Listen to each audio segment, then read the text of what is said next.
Durante 5 anos seguidos, eles esqueceram meu aniversário. Sem ligações, sem bolo, nada. Mesmo assim, desta vez, eu trouxe um bolo. Minha irmã abriu a porta, olhou para mim e disse: "Desculpe, você está na casa errada." E a fechou sem dizer mais nada. Horas depois, minha mãe mandou uma mensagem: "Dissemos ao noivo dela que você não existe. Não podíamos deixá-lo ver você." Respondi: "Entendido." Congelei as contas, bloqueei os fundos do casamento e enviei ao noivo dela uma carta. A caixa do bolo estava pesada nas minhas mãos, mas não tanto quanto o peso no meu estômago. Eu estava parado na porta da minha irmã, minha respiração virando vapor no ar frio, o coração batendo como se eu tivesse acabado de correr uma maratona. Cobertura de chocolate, feito sob encomenda com meu nome escrito em dourado, 32 velas, um aniversário que eu nem queria mais comemorar, mas eu trouxe mesmo assim, só por precaução. Minhas palmas estavam suadas, ridículo. Eu sabia o que estava por vir, eu sabia havia 5 anos. 5 anos. Nenhuma ligação, nenhuma mensagem, nem mesmo um feliz aniversário preguiçoso no Facebook. Nada além de silêncio. Silêncio deliberado. Silêncio sufocante.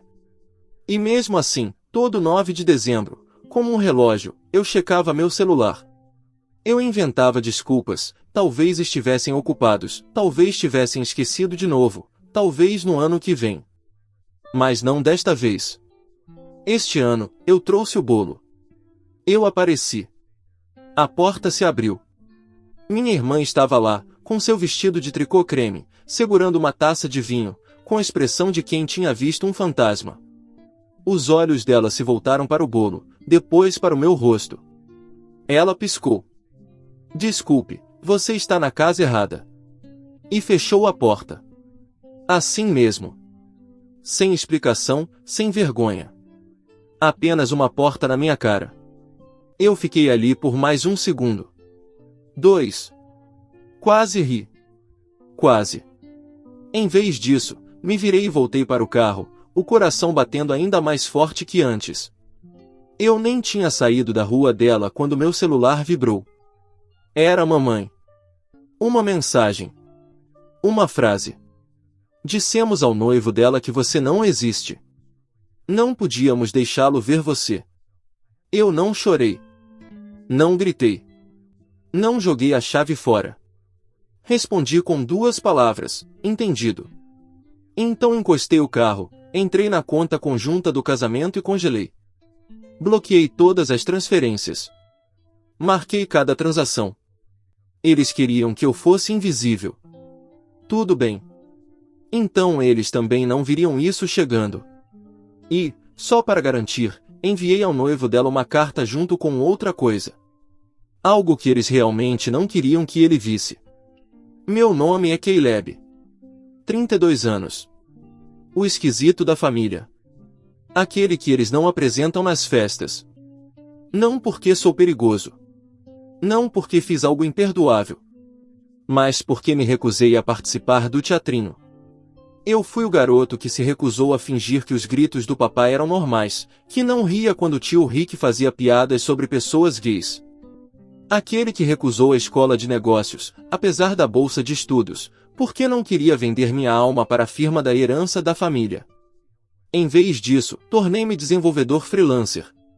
Construí um negócio de 6 dígitos a partir do meu laptop. Em silêncio. Sozinho. E eles odiaram isso. Não porque eu falhei. Mas porque eu consegui sem eles. Porque eu não precisei deles. E o pior de tudo, porque parei de fingir que eles eram boas pessoas. Tudo começou com aniversários.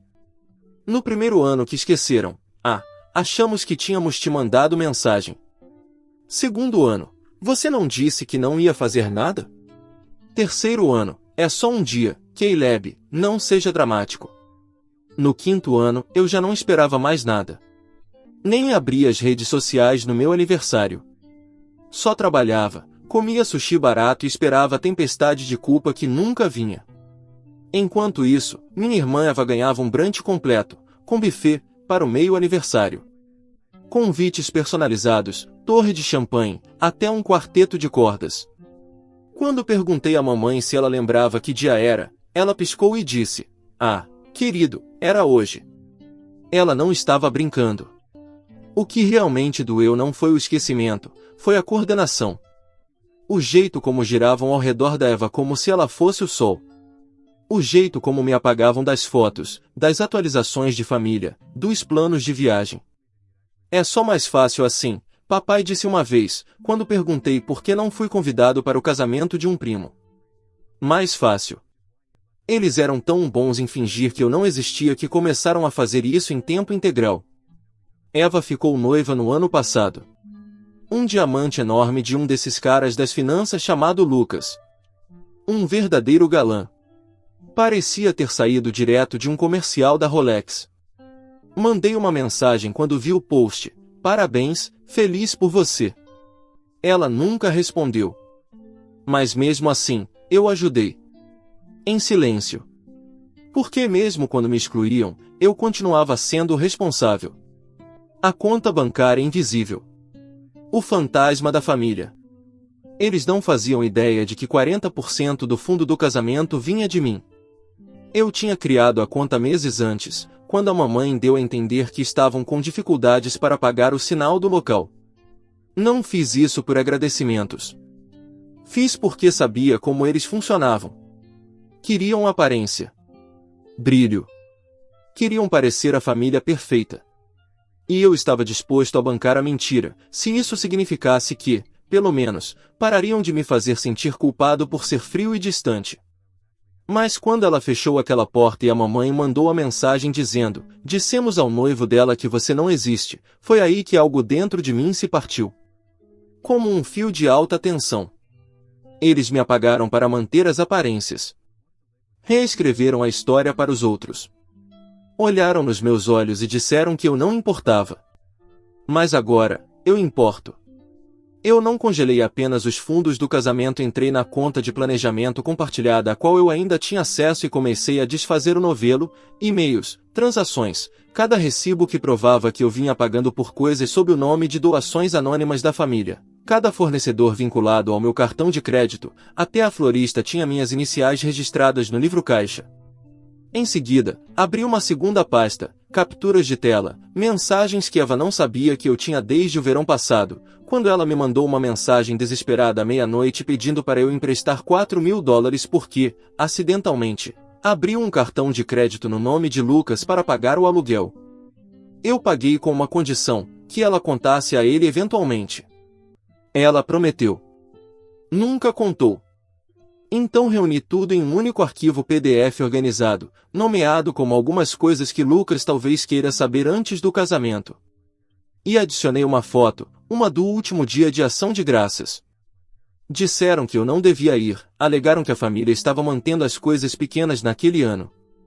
Engraçado que uma amiga minha, que estava namorando meu primo, me mandou uma foto em grupo mais tarde naquela noite. Todos estavam lá, rindo, bebendo vinho, Eva sentada no colo de Lucas, os braços da mamãe em volta dos dois, e no canto da foto, colado na geladeira, uma cópia impressa de uma antiga foto minha do Instagram, com as palavras "não mencionar" rabiscadas por cima com caneta permanente. Então sim, eu enviei o arquivo para Lucas, com rastreamento, e esperei. Ele me ligou às 2 da manhã. Suas primeiras palavras foram: "Me conta tudo." Não reconheci o número, era daqueles que aparecem no meio da noite e fazem seu coração acelerar de pavor. Eu estava deitado na cama, com o laptop ainda quente sobre as pernas, rolando a tela meio que torcendo para conseguir dormir durante o meu aniversário sem mais humilhações. Atendi. "Aqui é o Lucas", disse a voz, calma demais, como alguém que está de pé em meio aos destroços do que antes era algo bonito. O noivo de Eva. Minha coluna se endireitou. "Oi", respondi. Longa pausa. "Recebi o envelope", disse ele. Outra pausa. "Só quero saber quanto disso é verdade." Eu não respondi de imediato. Não precisava. Ele já sabia. "Tudo", eu disse por fim. "Cada captura de tela, cada recibo, cada silêncio. Estão todos aí." Achei que você deveria saber. Ele soltou um suspiro longo, como se o ar finalmente estivesse voltando para os pulmões. Podemos nos encontrar? Sentamos frente a frente em uma cafeteria tranquila mais tarde naquele dia. Lucas não estava usando seu relógio habitual nem jaqueta de grife, apenas um moletom, jeans desbotado e o olhar de um homem que acabou de sair de uma casa em chamas. Ele não perdeu tempo. Ela me disse que você era mentalmente instável, disse ele. Disse que tinha um lado sombrio, que era imprevisível, que se afastou da família por causa de algum trauma mal resolvido, e que tinha inveja da vida dela. Não pisquei. Já tinha ouvido coisa pior. Ela disse que eu não devia entrar em contato com você, acrescentou. Disse que abriria feridas antigas. Ele levantou os olhos. Aquele envelope não parecia uma ferida antiga. Parecia uma faxina. Deslizei uma pasta pela mesa. Dentro estavam coisas que ele ainda não tinha visto, cadeias de e-mails onde o cobria depósitos usando pseudonimos, uma anotação da florista com um saldo quitado por CH, pedido do cliente, descrição, a fatura da organizadora do casamento identificada como doador anônimo. E na última página, a mensagem de emergência de Eva, de agosto. Oi, pode me transferir $4.000? Fiz merda, explico depois. Só não conta pro Lucas, sério. Ele leu cada palavra, cada linha, em silêncio. Depois fechou a pasta devagar, os dedos tremendo levemente. Ela disse que você se recusou a ir ao jantar de noivado porque não aguentava vê-la feliz. Soltei uma risada seca. Ela me mandou a data errada. Apareci uma semana antes, esperei 45 minutos no restaurante antes que a recepcionista me dissesse que a reserva era para a próxima sexta-feira. Sua mandíbula se contraiu. Ela me manipulou por anos, acrescentei. Mas foi aí que percebi que não era apenas negligência. Era controle. Ela estava construindo uma realidade onde eu não existia. E você era o mais novo figurante. Lucas recostou-se na cadeira. Ela me disse que a família era super unida, que você era distante porque sempre foi egoísta. Toquei na pasta. Egoísta o bastante para pagar metade do casamento dela em segredo? Egoísta o suficiente para resolver os problemas financeiros dela e ainda ficar calado por 5 anos? Ele não respondeu, mas fez algo melhor. Naquela noite, Lucas enviou um e-mail coletivo para todos os convidados do casamento, mais de 180 pessoas, amigos, familiares, fornecedores, até alguns nomes corporativos da firma onde trabalhava. Assunto: casamento cancelado. Corpo do e-mail: uma explicação concisa e brutal. Este casamento não vai mais acontecer. Os motivos são pessoais, mas estão enraizados em engano financeiro, emocional e familiar. Não construirei minha vida sobre uma mentira. Qualquer dúvida, por favor, entre em contato com a família de Eva, que poderá explicar melhor do que eu. Em anexo, ele incluiu o meu arquivo, recibos, capturas de tela, tudo. E de repente, o grupo da família explodiu. Em poucas horas, comecei a receber mensagens de parentes com quem não falava havia anos. Cara, eu não fazia ideia, Caleb. Me desculpa, isso foi muito errado. Eles disseram que você tinha simplesmente sumido e que não queria mais contato. Eu não respondi a maioria. Não por despeito. Por exaustão. Depois vieram as ligações.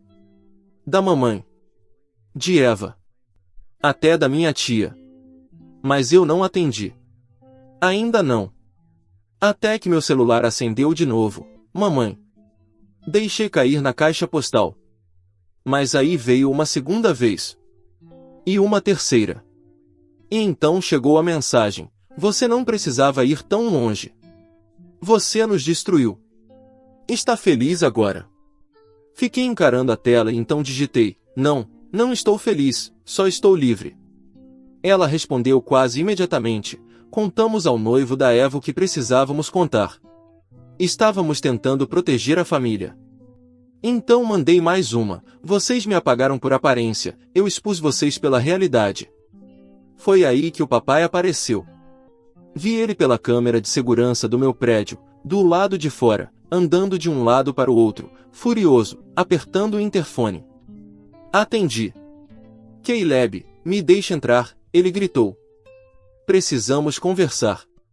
Não, respondi com calma. Sua mãe está em prantos, Eva não está comendo, está humilhada. Eu não a humilhei, falei. Ela se humilhou sozinha. Vocês só ajudaram a manter o segredo. Você sempre foi vingativo. Não, interrompi. Eu sempre fui calado. Você só não esperava que eu parasse. Ele bateu com a mão no vidro. Você não faz mais parte desta família. E eu sorri, embora ele não pudesse ver. Finalmente, sussurrei uma verdade. Ele foi embora. E, pela primeira vez em muito tempo, eu dormi a noite inteira. Eles tentaram seguir em frente como se nada tivesse acontecido. Mas eu ainda não tinha terminado. Depois que Lucas enviou aquele e-mail, o mundo deles não apenas rachou, ele desabou. O casamento foi cancelado. Os pagamentos do local não eram reembolsáveis. A florista detonou tudo no Instagram por cheque sem fundos. O buffet ameaçou levar o caso para o Tribunal de Pequenas Causas. O grupo de madrinhas da Eva sumiu tão rápido que deixou um rastro digital de conversas quebradas. Mas isso era só a superfície.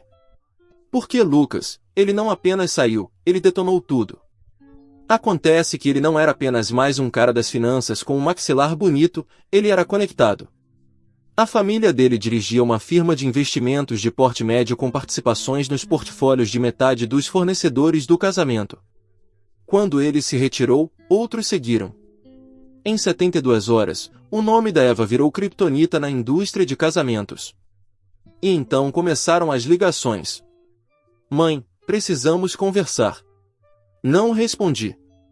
Pai, você já fez seu ponto. Venha consertar isso. Consertar o quê? O mundo perfeito e falso deles? A produção teatral narcisista? Não, obrigado. Eles tentaram mudar o rumo. Disseram aos parentes que tudo foi um mal-entendido, que Lucas tinha exagerado, que eu havia distorcido as coisas. Mas já era tarde. A trilha de documentos falava mais alto do que qualquer manipulação que eles tentassem. Então veio a verdadeira queda.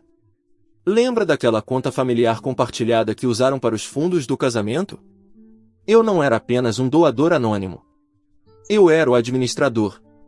Congelei o acesso no momento em que mamãe mandou: dissemos a ele que você não existe.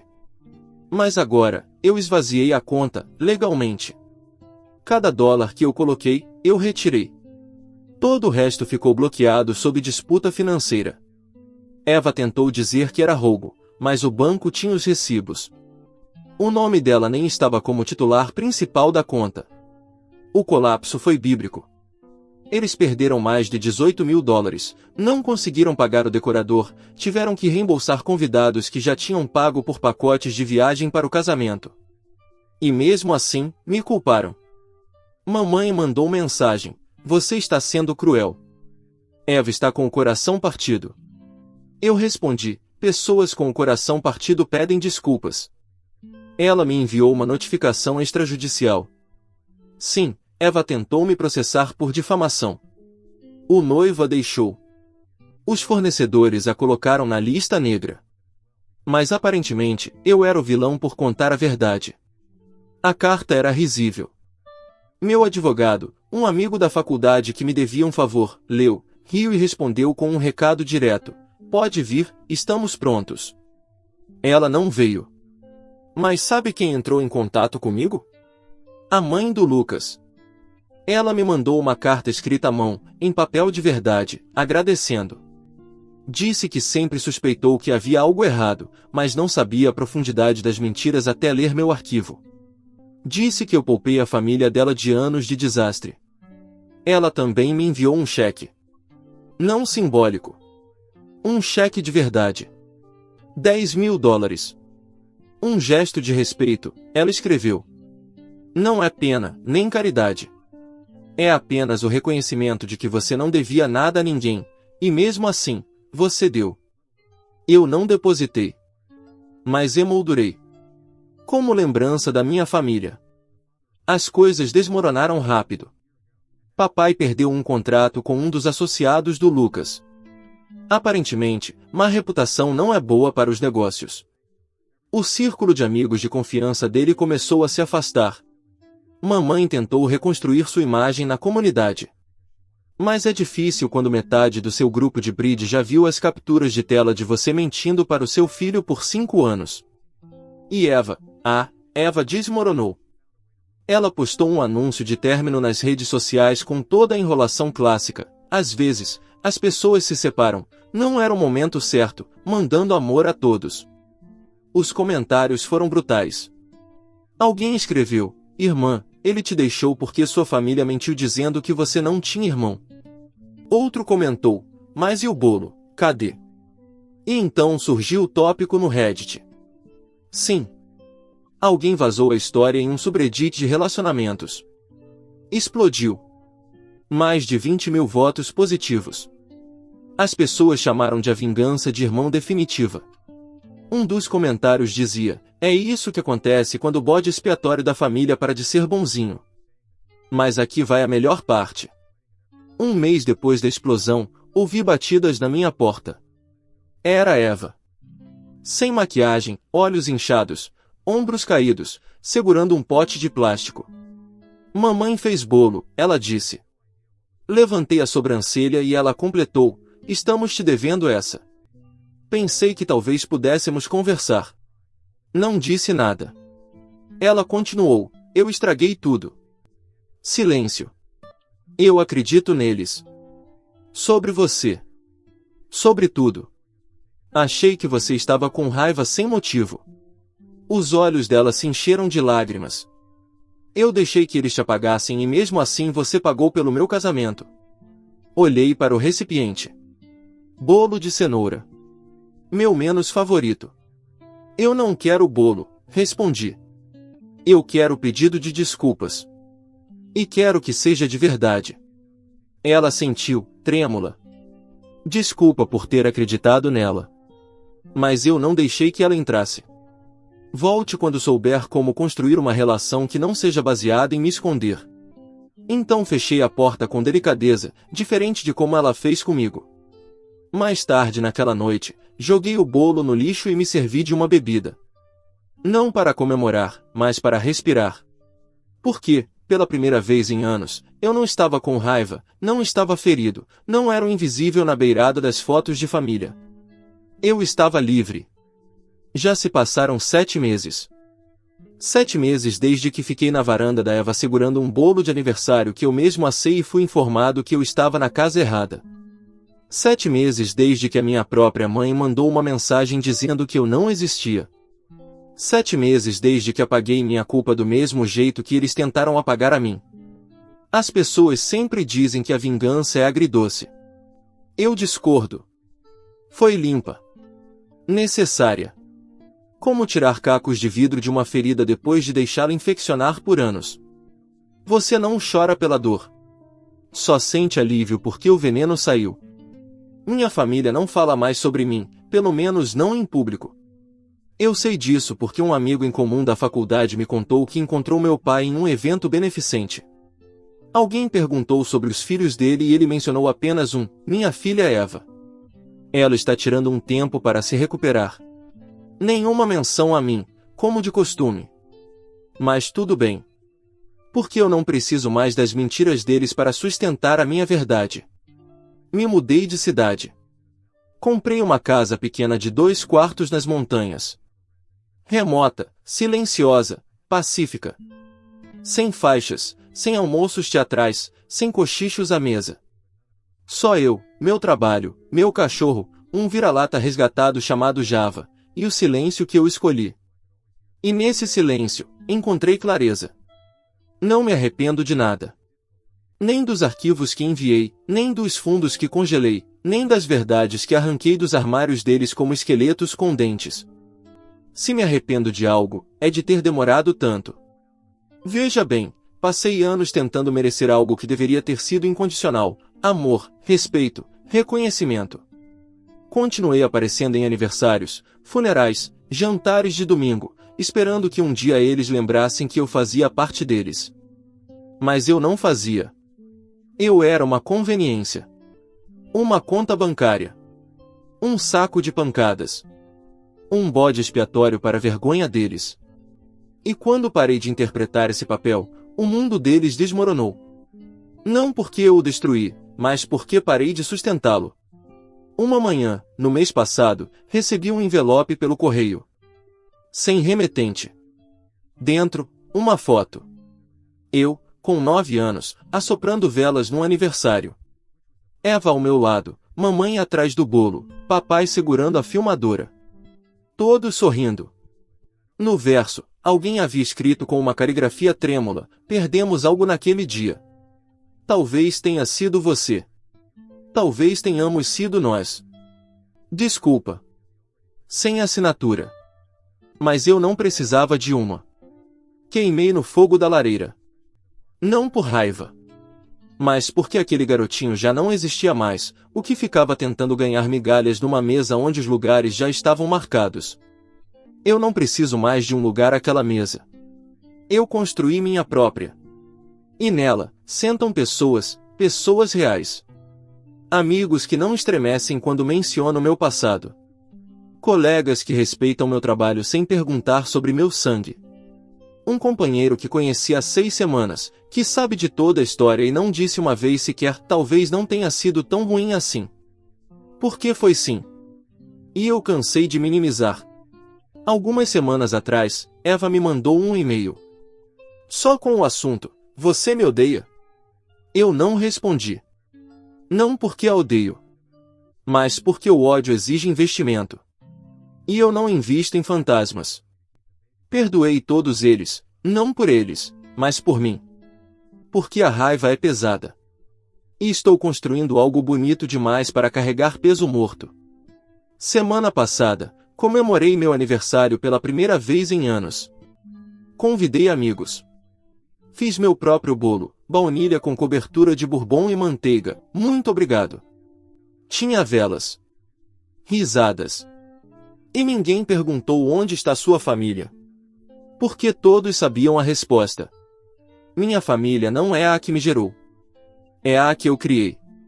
E quando soprei aquelas velas, não desejei o amor deles, nem o perdão, nem uma epifania repentina.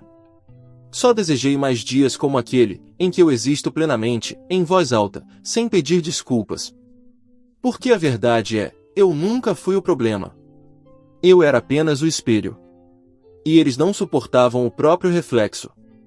Então tentaram quebrá-lo. Mas eu não quebrei. Eu me afiei. E agora, eu não desapareço. Eu me reconquistei por inteiro. E se você está se perguntando se algum dia haverá reconciliação, a resposta é: talvez. Mas não porque eu precise disso. Não porque eu esteja esperando por um pedido de desculpas perfeito. Mas porque eu aprendi que perdão real não depende de arrependimento alheio. Depende de mim, de como escolho seguir em frente. Hoje, quando me olho no espelho, vejo alguém inteiro. Alguém que atravessou o abandono, o silêncio, o desrespeito, e saiu do outro lado com dignidade intacta. Não foi fácil. Ainda tem dias em que a memória dói, em que a saudade de algo que nunca existiu tenta bater à porta. Mas agora eu sei, eu não fui fraco por desejar pertencimento. Eu fui forte por sobreviver sem ele. E acima de tudo, fui corajoso por escolher não repetir a dor. A história não termina com vingança. Termina com liberdade. Termina com alguém que escolheu a si mesmo. E isso, por si só, já é um final feliz.